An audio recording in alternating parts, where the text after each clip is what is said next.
नमस्कार. आपल्या सर्वांचे मनमंदिरा या यूट्यूब चॅनलमध्ये स्वागत. श्री शिवलीलामृत कथासार अध्याय 9. या अध्यायाचे वाचन केल्याने किंवा या अध्यायाचे श्रवण केल्याने पूर्वजन्मातील धागेदोरे जुळून ऋणानुबंध फिटतील, तसेच पूर्वपापांचा नाश होईल. या अध्यायामध्ये आपण ब्रह्मराक्षस, ब्राह्मण आणि शबर दंपतीचा उद्धार पाहणार आहोत. श्री गणेशाय नमः.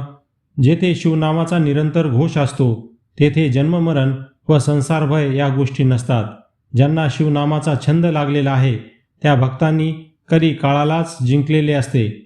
जे शिवनाम घेण्यातच धन्यता मानतात त्यांची सर्व पापे जळून जातात. त्यांना पूर्वजन्म नाही, ते शिवस्वरूप होऊन राहतात. विषयाचे चिंतन करणे हा चित्ताचा स्वभावच आहे, पण तेच अहर्निश शिवनाम घेण्यात रममान होऊ लागले तर जीवाला बंधन कसे पडणार. लोक धनप्राप्तीच्या हेतूने श्रीमंताची स्तुती करतात, पण तेच लोक शिवनाम घेण्यास प्रवृत्त झाले तर त्यांना जन्ममरण कसे प्राप्त होणार. राजाने द्रव्य द्यावे म्हणून लोक किती प्रयत्न करतात, पण त्याच लोकांनी आपले मन शिवचरणी जोडले तर त्यांना संकटे आणि विघ्ने कशी त्रास देणार. अर्थात जे मनपूर्वक शिवभक्ती करतात त्यांचे जीवन सुखी होऊन त्यांचे इहपर कल्याण होते. जे शिवधानात मग्न असतात ते सद्भक्त खरोखरच धन्य होत. त्याविषयीची एक कथा सुतांनी नैमिषारण्यात श्रोत्यांना सांगितली. आता मी तुम्हाला ती सांगतो. वामदेव आणि ब्रह्मराक्षस यांची कथा. सूत म्हणाले, वामदेव नावाचे एक महाज्ञानी ऋषी होते. ते अहोरात्र शिवध्यानात मग्न असत. ते अरण्यात वास करायचे. एकांतवासी, मायापाशरहित, शांत, दांत, भेदभाव नसलेले असे ते तपस्वी निराहार राहायचे व सर्वांगाला भस्म लावून एकटेच हिंडायचे. काय करावे, कुठे जावे, काय घ्यावे, काय टाकावे असा कोणताही लौकिक विचार त्यांच्या मनाला कधीच शिवत नसे.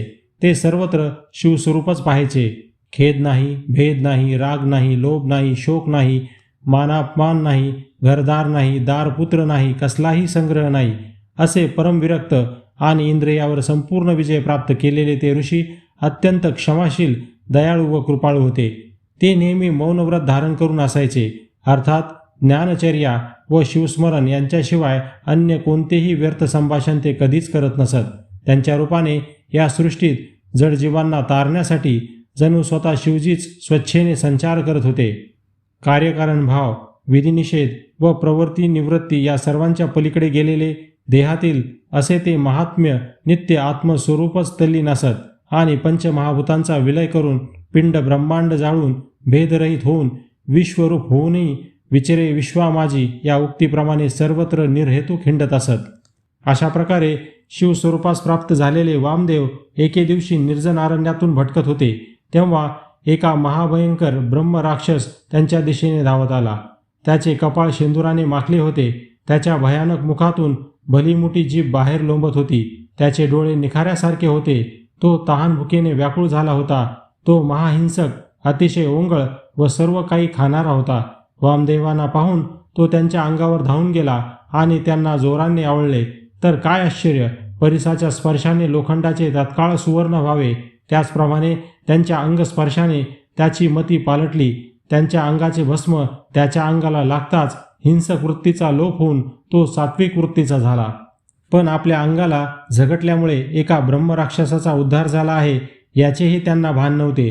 ते नेहमीप्रमाणे समाधीतच होते. सुख, दुःख, शीत, उष्ण, निंदा, स्तुती, भोग, रोग, विधिनिषेध आदी सर्व द्वैतभावांच्या पलीकडे गेलेल्या व अखंड ब्रह्मानंद सौख्य भोगणाऱ्या त्या महायोग्यांना आपण कुठे हिंडत आहोत याचेही स्मरण नसे. तेथे ब्रह्मराक्षस धावून आला. आपल्या अंगस्पर्शाने त्याचा उद्धार झाला या गोष्टी त्यांना कशा आठवणार. या सर्वश्रेष्ठ अवस्थेचे कोणीही वर्णन करू शकत नाही. वामदेवाच्या स्पर्शाने त्या ब्रह्मराक्षसाची पूर्वकृत सर्व पापे जळून गेली. मानस सरोवरात स्नान केल्याने कावळ्याचा हंस व्हावा, अमृतप्राशन केल्याने नराला देवपण प्राप्त व्हावे, सूर्य उगवताच सर्वत्र लख्ख प्रकाश पडावा, त्याप्रमाणे त्यांच्या स्पर्शाने त्याला दिव्य स्वरूप प्राप्त झाले. त्याला त्याचे अनेक पूर्वजन्म आठवले. त्याने त्यांना वंदन केले व म्हणाला, गुरुवर्य, तुमच्या दर्शनाने मी पावन झालो आहे. आता तुमच्या पुढे माझे मनोगत प्रकट केल्यावर मी खरोखरच मुक्त होईल असा मला विश्वास वाटतो. तुमच्या कृपाप्रसादाने मला पूर्वीचे अनेक जन्म आठवत आहेत. तथापि मागील 25 जन्मात माझ्याकडून जी भयंकर पापे घडली ती अनुक्रमे सांगतो. स्वामी, मी पूर्वी दुर्जय नावाचा राजा होतो. सत्ता, संपत्ती आणि तारुण्याच्या उन्मादाने मी दुराचार करू लागलो. मी ब्राह्मणावर आणि प्रजाजनांवर अनन्वित अत्याचार केले. वेदशास्त्रे पुराणामध्ये जीवाच्या उत्क्रांतीसाठी काय सांगितले आहे याचाही कधी विचार केला नाही. मी कधीही धर्माचे व नियमाचे पालन केले नाही. मी ब्रह्महत्येसारखी घोर पापे केली. अनिर्बंध स्वैराचार केला. मी अनेक जाती, धर्म, वर्णाच्या असंख्य स्त्रिया भोगल्या. भ्रष्ट केलेल्या स्त्रियांना बंद शाळेत डांबून मी त्यांच्याकडे ढुंकूनही पाहत नसे. त्या रडायच्या, आक्रोश करायच्या, शिवाशाप द्यायच्या, पण मला त्याचे काहीही वाटायचे नाही. कामवासनेच्या बाबतीत मी कधीच तृप्त नव्हतो. मी नित्य मद्यपान करायचो, भक्षण करायचो. माझ्या छळाला आणि स्वेच्छाचाराला कंटाळून ब्राह्मणांनी अन्यत्र पलायन केले. प्रजाजनही निघून गेले. शेवटी मला क्षयरोग झाला. माझ्या मृत्यूनंतर यमदूतांनी मला यमलोकी नेले. माझ्या दुराचारांची शिक्षा म्हणून मला भयंकर नरक यातना दिल्या. मला तापलेल्या वाळूवरून चालवले, तप्त लोह स्तंभास बांधले, काटेरी रानातून फिरवले, उकळत्या तेलाच्या कढईत बुडवले, तोंडात मलमूत्र टाकले आणि उताने घालून अति खारट व अति तिखट रस पाजले. तेथे तीक्ष्ण चोचीच्या गिधाडाने माझे डोळे फोडले. मग यमदूतांनी मला कुंभीपाकात घालून शिजवले. तापलेल्या लोखंडी सळ्या कानात घातल्या. कित्येक दिवस रक्ताच्या व रेताच्या कुंडामध्ये बुडून ठेवले. सांडसांनी माझे मांस तोडले. झालेल्या जखमावर मिठाचे पाणी शिंपडले. तीक्ष्ण शस्त्रांनी माझे जीभ, नाक, कान तोडले. हातपाय तोडले, पोट फाडले. अंगावरची त्वचा ओढून काढली. तापलेली शस्त्रे डोक्यात खोसली. लिंग कापले. गुदद्वारात तप्त सळी घातली. दगडांनी वृषण ठेचले. सर्वांगावर असंख्य सुया रोवल्या. पाठीकडून वाकून माझी मान पायांना बांधून ठेवली आणि हातपायामध्ये दगडी बेड्या घातल्या. गुरुदेव, यमदूत प्रत्येक दुष्कृत्याची मला, ज्याची मी कधीही कल्पनाही केली नव्हती, इतकी भयंकर शिक्षा देत होते. त्यामुळे माझ्या यातना देहाला असह्य पीडा होत असे. पण यातना संपत नव्हत्या, मरणही येत नव्हते. आज त्यांचे नुसते स्मरण झाले तरी अंगावरून सरसरून शहारे येतात. एवढे दुःख सोसूनही माझ्या दुष्कृत्यांचे परिमार्जन झाले नाही. म्हणून यमदूतांनी मला प्रदीर्घ काळ अंधतम नरकात घातले. तेथे माझी मान आवळून दात पाडले. माझेच मलमूत्र मला जबरीने खायला लावले. मला कुत्र्यांच्या तोंडी देण्यात आले. त्यांनी माझे लचके तोडले, मांस उकरले, शिरा आणि हाडे ओढून काढली. त्यांनी तापलेल्या सळींने माझ्या सर्वांगावर डाग दिले.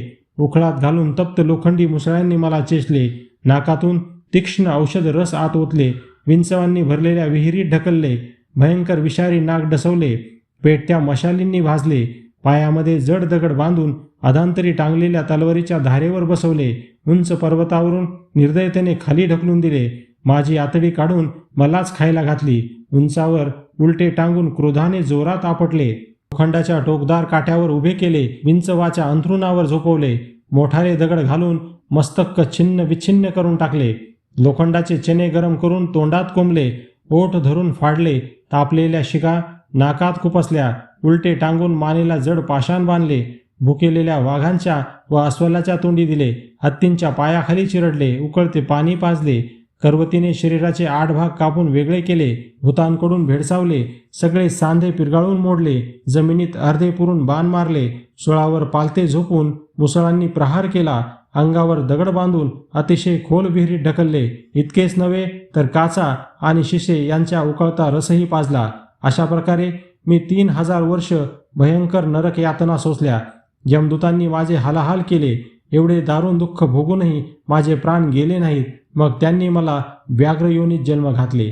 वाघाच्या जन्मानंतर मी क्रमाने अजगर, लांडगा, डुक्कर, सरडा, कुत्रा, कोल्हा, गव्हा, माकड, गाढव, मुंगूस, कावळा, बगळा, रानकोंबडा, गिधाड, रानमांजर, बेडूक, कासव, मासा, उंदीर, घुबड, रानटी हत्ती, उंट या क्रमाने पशुपक्ष्यांच्या योनी 23 जन्म घेतले. 24व्या जन्मात मी दुष्ट निषाद झालो आणि आता हा ब्रह्मराक्षसाचा जन्म मिळाला आहे. स्वामी, आज तुमच्या दर्शनाने व स्पर्शाने मी पावन झालो. मला माझे सहस्त्र जन्म आठवत आहेत. ही केवढी कृपा आहे. गंगा स्नानाने पापरूपी मल नष्ट होतो. दत्तात्रेयांच्या प्रसादाने भवताप नाहीसा होतो. कल्पतरूच्या दर्शनाने दैन्य समूळ जाते. पण संताच्या सहवासाने पाप, ताप आणि दैन्य या त्रयीचे निवारण होते. हेच सत्य आहे. त्यांचे महात्म्य किती थोर असते याची आज प्रत्यक्ष अनुभूती आली. आता जाणून घेऊया भस्म महात्म्य आणि ब्राह्मणाचा उद्धार. ते ऐकून योगींद्र वामदेव अतिशय प्रसन्न झाले. त्यांनी त्या ब्रह्मराक्षसाला भस्माचे अद्भुत महात्म्य विशद करणारी एक कथा सांगितली. ते म्हणाले, एक ब्राह्मण चारित्रहीन आणि व्याभिचारी होते. त्यांचे एका कुलहीन स्त्रीशी संबंध होते. ही गोष्ट तिच्या नवऱ्याला कळाली तेव्हा तो अतिशय संतापला. त्याने त्यांचा वध करून त्यांचे प्रेत गावाबाहेर टाकून दिले. त्यांच्या निषिद्ध आचरणामुळे त्या प्रेतावर अग्निसंस्कारही करायला कोणी पुढे आले नाही. यमदूतांनी त्यांच्या सूक्ष्म देहाला मारत मारत यमलोकी नेले. तो महाशिवरात्रीचा दिवस होता. शिवजीच्या दर्शनासाठी लोकांनी शिवालयात गर्दी केली होती. त्यांच्या प्रांगणात चित्ताभस्म विखुरले होते. एक कुत्रा तिथे येऊन बसला, त्यामुळे त्याच्या अंगाला भस्म लागले. त्याने गाभारातील शिवलिंग पाहिले. थोड्या वेळाने तो उठला आणि ब्राह्मणाच्या प्रेतापाशी गेला. त्यावेळी त्याच्या अंगावर भस्म त्या प्रेताला लागताच त्या भस्म प्रभावाने त्या विप्रांची सर्व पापे जळून गेली. तेव्हा यमदूतांनी त्यांना नरकातून बाहेर काढले असता शिवदूत विमान घेऊन आले. त्यांनी त्यांना सन्मानाने शिवलोकी नेले. भस्म हे शिवजींचे अत्यंत पवित्र भूषण आहे. त्याचे महात्म्य वर्णनच करता येणार नाही. ते ऐकून ब्रह्मराक्षस म्हणाला, स्वामी, आपल्या मुखातून भस्माचा महिमा ऐकून माझी जिज्ञासा जागृत झाली आहे. तरी कृपा करून उत्तम भस्म कोणते, शिवभक्तांनी ते कसे धारण करावे याविषयी काही सांगा. वामदेव म्हणाले, मंदर पर्वत अतिशय उंच आणि 11,000 योजने विस्तीर्ण आहे. त्याचा परिसर खूपच रमणीय आहे. एकदा सर्व देवासह शिवजींचे तेथे आगमन झाले. ब्रह्मा, विष्णू, इंद्र, यक्ष, गंधर्व, किन्नर, देव, उपदेव, वरुणदेव, पितृगण, 11 रुद्र, 12 आदित्य, अष्टवशु, अष्टभैरव, अष्टदिक्पाल, 88,000 ऋषी, 60,000 वालखिल्य ऋषी, नारद, पाताळ, नाग, पृथ्वीलोकातील पुण्यवान राजे, चारण, पिशाचे, गुह्यक, तसेच गजानन, षडानन, वीरभद्र, महानंदी आणि 60 कोटी शिवगण ही सर्व मंडळी त्यांच्या भोवताली बसली होती. तेवढ्यात सनतकुमारांचे आगमन झाले. त्यांनी शिवजींना साष्टांग नमस्कार केला व म्हणाले, कैलासनाथा, आपण देवादिदेव आहात, सदैव कल्याण करणारे आहात आणि निजभक्तांचा गौरव वाढवणारे आहात. भस्म हे आपले अत्यंत आवडते भूषण आहे. तरी कृपा करून आम्हाला भस्म कसे धारण करावे हे नीट समजावून सांगा. आता जाणून घेऊया भस्म धारण विधी. शिवजी म्हणाले, वाळलेले गोमय जाळून मिळालेले भस्मच सर्वोत्तम असते. त्यात मातीचे कण वा लहान खडे असता कामा नये. त्या भस्मालाच विभूती म्हणतात. ते भस्म शिवगायत्रीचा उच्चार करून अभिमंत्रित करावे. ते अभिमंत्रित भस्म प्रथम अंगठ्याने आपल्या कपाळावर खालून वर असे उभे लावावे. नंतर मस्तकाभोवती लावावे. तर्जनी व करंगळी वगळून मधले बोट व अनामिका यांनी ते लावावे. याच 2 बोटांनी कपाळावर भस्माच्या 2 रेषा द्याव्यात. मग तर्जनी वगळून अन्य 3 बोटांनी शरीराच्या सर्व मुख्य मर्मस्थानी भस्म लावावे. 3 बोटांनी भस्माच्या 3 रेगा काढणे यालाच त्रिपुंड्र म्हणतात. अशा प्रकारे भस्म धारण केल्याने अगम्य स्त्रियाशी गमन, मदिरापन, अभक्ष भक्षण, गोहत्या, ब्रह्महत्या अशी महापातके नष्ट होतात. वामदेवांनी ब्रह्मराक्षसाला भस्म महिमा सांगितला. तो ऐकताच तो दिव्यरूप झाला. तेवढ्यात त्याला नेण्यासाठी एक दैदिप्यमान विमान आले. त्यात बसून तो शिवलोकी गेला. तेथे शिवस्वरूप होऊन राहिला. वामदेव पुन्हा स्वच्छेने संसार करू लागले. असा आहे सत्संगाचा महिमा. वामदेवाच्या अल्पसंगतीने ब्रह्मराक्षसाचा उद्धार झाला. मंत्र, तीर्थ, ब्राह्मण, देव, गुरु, यज्ञ, ज्योतिषी व औषध यांच्याविषयी नेहमी श्रद्धा हवी. कारण ज्याची जशी श्रद्धा तशी त्याला अनुभूती येत असते. आता जाणून घेऊया शबर दंपतीचा उद्धार.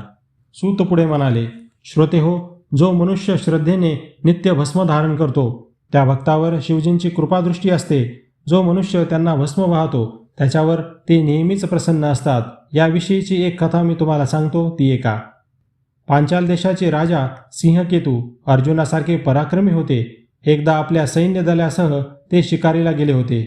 त्यावेळी काही भिल्लही त्यांच्याबरोबर होते. त्यांच्या समवेत अरण्यातून हिंडत असताना त्यांच्यातीलच एका भिल्लाला एक पडके शिवालय दिसले. तो आत शिरला. गाभाऱ्यामध्ये एक शिवलिंग जमिनीतून वर येऊन आडवे पडले होते.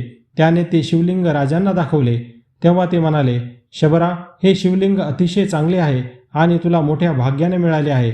पण याची भावभक्तीने पूजा केली तरच काही उपयोग. त्यात देखावा नको.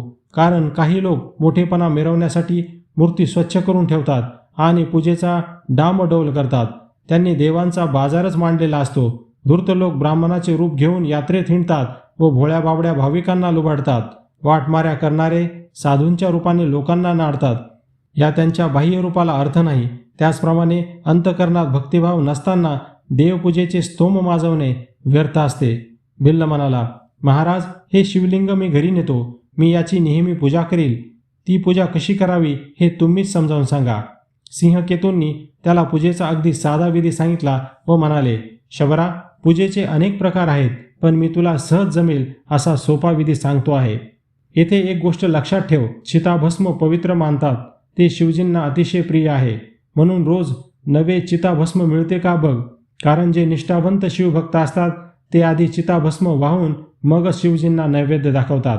ही गोष्ट त्या भिल्लाला माहीत असावी एवढाच राजांचा हेतू होता.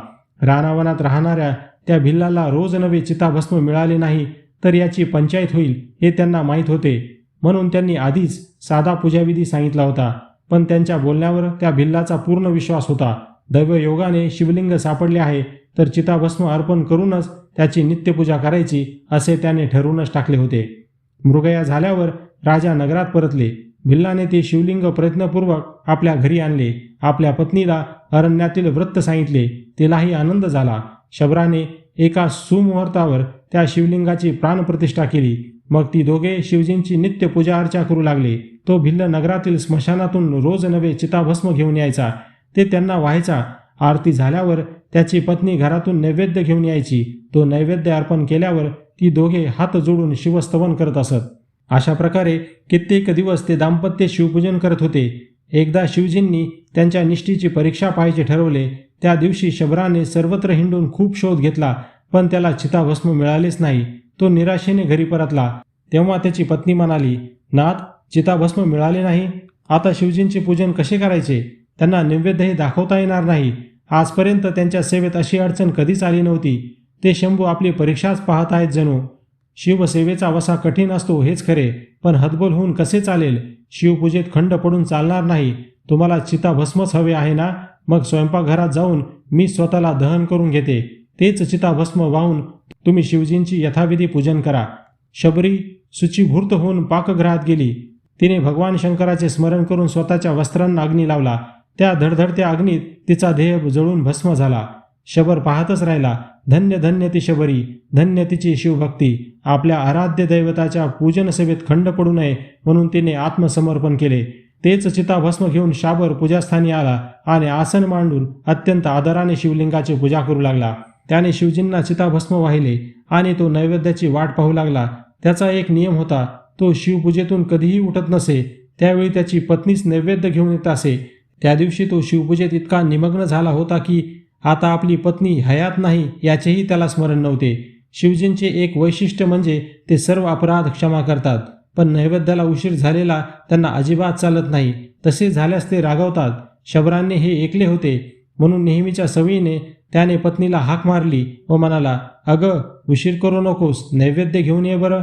तर काय आश्चर्य, त्याच्या हाकेसरशी ती शबरी नैवेद्य घेऊन मागे उभे राहिलेली. त्याने तिच्याकडे पाहिले तो काय, ती स्वर्गातील अप्सराप्रमाणे दिव्यरूप झालेली दिसली. तिने चतुर्विद्य पक्वानाचे ताट त्याच्या हाती दिले. त्याने शिवजींना नैवेद्य अर्पण केला. पूजा संपन्न झाल्यावर त्या दोघांनी हात जोडून त्यांना वंदन केले. त्यांचे मनोभावी स्तवन केले. म्हणाले, शंभू महादेवा, तुमचा जय जयकार असो. तुम्ही अनंत ब्रह्मांडाचे नायक आहात. तुम्ही मायारूपी चक्राचे चालक आहात. तुम्ही दुर्जनाचे दमन करून भक्ताचे रक्षण करणारे आहात. तुम्ही मदनांचा अंत करणारे आहात. तुम्ही संसारभय नाहीसे करता. तुमची आमच्यावर नित्य कृपादृष्टी राहो. तेव्हा शबरीचे रूप पालटले होते तसे शबराचेही स्वरूप पालटले. तो शिवभक्त शिवजी सारखाच दिसू लागला. गौरवर्ण नीलकंठ, त्याच्या अंगावर भस्म रुद्राक्षादी शिवभूषणे होती. तो आश्चर्याने विचार करू लागला. आपल्या पत्नीने स्वतःला जाळून घेतले आणि हिच्याच कलेवरचे भस्म आपण शिवप्रभूंना वाहिले होते. मग ही पुन्हा जिवंत कशी झाली? हे तर सर्वात मोठे नवल आहे. आहा, बा शंभू महादेवा, हा सर्व तुमच्याच कृपेचा प्रसाद आहे. तुमच्या भक्तीचा प्रभावच विलक्षण. तुम्ही आम्हाला धन्य केलेत. तेवढ्यात एक दिव्य विमान आले. ते सुगंधी पुष्पांनी शृंगारलेले होते. त्यात बसलेले शिवगण मंगलवाद्य वाजवत होती. त्यांनी शबराला व त्याच्या पत्नीला सन्मानाने विमानात बसवले आणि शिवलुके नेले. हे वृत्त सिंहकेतूंना कळले तेव्हा त्यांनाही मोठे आश्चर्य वाटले. ते म्हणाले, त्या शबराला चिताभस्माने शिवपूजन कर असे मी विनोदाने सांगितले होते, पण त्यावर विश्वास ठेवून शिवभक्ती केल्याने त्याला केवढे श्रेष्ठ फळ मिळाले. धन्य धन्य तो शबर, धन्य त्याची निस्सीम भाव, त्याचा उद्धार झाला धन्य ती शबरी. शिवपूजेसाठी तिने देह समर्पित केला. एकनिष्ठ भक्तीशिवाय शिवजी प्रसन्न होत नाहीत हेच खरे. या घटनेतून प्रेरणा मिळून सिंहकेतूंनाही शिवभक्तीचा छंद लागला. ते शिवजींचे भजन पूजन करू लागले. ते शिवलीलामृत ग्रंथाचे श्रवण करणे, शिवजी प्रित्यर्थ सोमवार, प्रदोष, शिवरात्री व्रताचे आचरण करणे, दानधर्म करणे, सन्मार्गाने वागणे या धन्यता मानू लागले. या सेवा भक्ती आराधनेने शिवजींची कृपा प्रसन्नता लाभून त्यांच्याही जन्माचे कल्याण झाले. अंती तेही शिवलोकी गेले. कवी श्रीधर म्हणतात, ब्रह्मानंद स्वरूप कैलासनाथांच्या कृपाप्रसादाने या श्रीधराची वाचारूपी वेल श्री शिवलीलामृतारूपी मंडपात चढवत जाऊन सर्वत्र फोपावली आहे. तिच्या गर्द सावलीत बसून शिवभक्त प्रेमभक्तिरूप मधुर द्राक्षे नेहमी सेवन करोत. हे श्रीधराला वर देणाऱ्या विश्वनाथा, तुम्ही भवानीच्या हृदयाला आनंद देणारे आहात. तुम्हीच भक्तांना कैवल्यपद देऊन धन्य करता. तुम्ही अभेद आहात, अनंत आहात. यापुढील तुमची अगाध लीला तुम्हीच निजकृपेने वर्णन करून घ्या. स्कंदपुराणातील ब्रह्मोत्तर खंडात असलेल्या श्री शिवलीलामृत या महान ग्रंथाचा हा 9वा अध्याय अतिशय गोड आहे. हा सज्जनांनी नेहमी श्रवण पठण करावा. इति श्री शिवलीलामृत कथासार अध्याय 9 समाप्त. ओम नमः शिवाय.